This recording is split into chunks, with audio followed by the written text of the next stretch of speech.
a couple of months ago when there was a joint press release with Sean Donovan at HUD.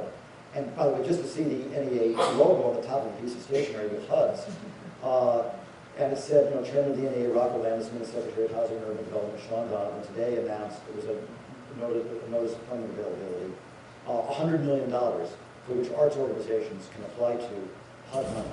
That's new for the NEA, to be part of domestic policy in this country, to be part of the structure of what happens in the West Wing of the White House, to be engaged with these federal agencies, for them to consider their intersection with us to be very important. This is our mission.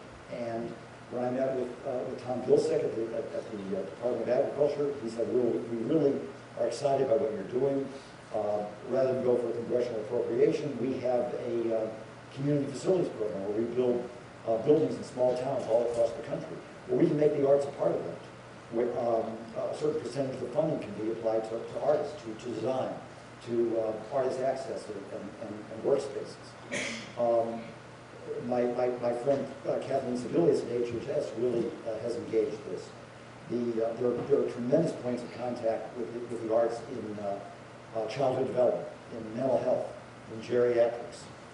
And I could go on and on, but this, for the first time, in my opinion, we are really seeing the NEA, the arts, being integrated into federal domestic policy, and I think that's very encouraging.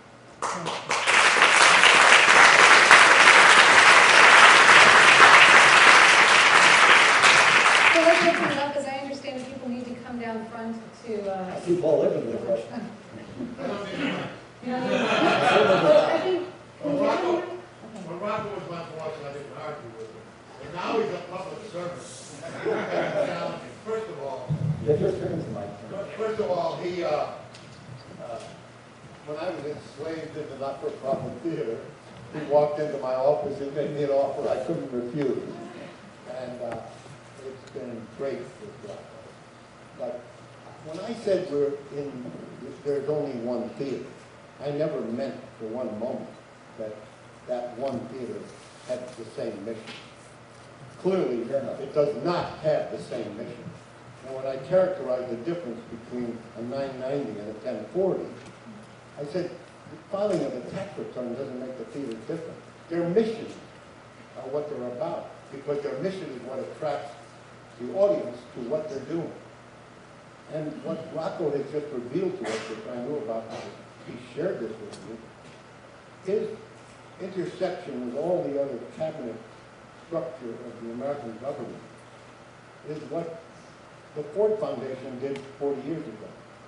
And he has created a mechanism for that to happen. It is that enhancement that will hopefully displace the virus that infects the commercialization of a mission-oriented theater in terms of content, in terms of theme, in terms of creative writing, a new expression, which actually is all the livelihood of the quote-unquote commercial theater.